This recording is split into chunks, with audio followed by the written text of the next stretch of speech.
आप देख रहे हैं डीएनए लाइव। हमारे चैनल से जुड़ने के लिए चैनल को सब्सक्राइब करें और आपके विचार कमेंट।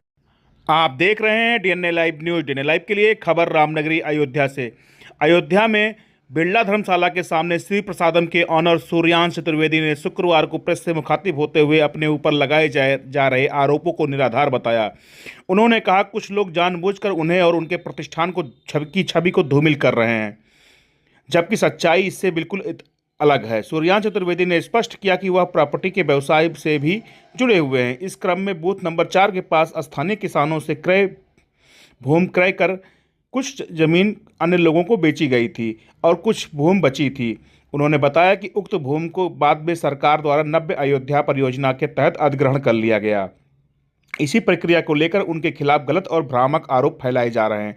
उन्होंने कहा कि यह पूरा मामला वर्ष 2022 का है, जिसकी विधिवत जांच सीओ अयोध्या द्वारा की गई थी। जांच के बाद सीओ अयोध्या ने अपनी आख्या प्रस्तुत की, जिसमें लगाए गए आरोपों को तथ्यहीन पाया गया। रिपोर्ट के आधार पर यह मामला उसी समय समाप्त हो गया था। इसके बावजूद अब एक बार फिर विरोधियों के द्वारा पुराने प्रकरण को उछालकर उनके प्रतिष्ठान को बदनाम करने की कोशिश की जा रही है। सूर्यांश चतुर्वेदी ने कहा कि उनका व्यवसाय पूरी तरीके से पारदर्शी रहा है और उन्होंने हमेशा कानून के दायरे में रहकर कार्य किया है। प्रशासनिक जांच में क्लीन चिट मिलने के बाद भी इस तरह की अफवाहें फैलाना दुर्भाग्यपूर्ण है। उन्होंने मीडिया से अपील की किसी भी खबर के प्रकाशन से पूर्व तथ्यों की जांच अवश्य की जाए। उन्होंने यह भी कहा कि श्री प्रसादम प्रतिष्ठान सामाजिक एवं धार्मिक गतिविधियों से जुड़ा रहा है। इससे जनसेवा का कार्य भी किया जाता है। ऐसे में झूठे आरोप न केवल व्यक्तिगत छवि को नुकसान पहुंचाते हैं, बल्कि संस्था की साख पर भी प्रश्न चिन्ह लगाते हैं। देखिए क्या कुछ कहा सूर्यांश चतुर्वेदी ने। ये जो मामला है ये सन 2022 का है। जो ये हमारे ऊपर एलिगेशन लगा रहे हैं पैसे का, इसमें इनका हमारी जो जांच है वो हो चुकी है सीओ साहब के यहाँ से, उसकी इनके पास रिपोर्ट है।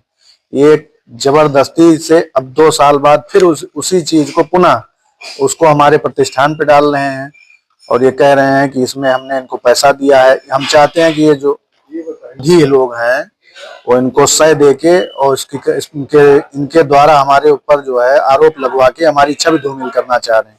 मैं अयोध्या का एक प्रतिष्ठित व्यापारी हूँ और ये हमको समाज में बदनाम कर रहे हैं।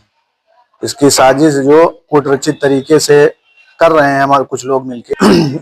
मैं यहाँ जो व्यापार कर रहा हूँ अयोध्या में, अयोध्या के विकास के उस पे मॉडल पे मैंने भी यहाँ पे एक कार्य अपना व्यवसाय प्रारंभ किया और मैं ऐसा रहेगा तो मैं अपना व्यापार भी शुभ लग रहा है छोड़ना पड़ेगा। इस तरीके से लोग मुझ पे आरोप लगा रहे हैं।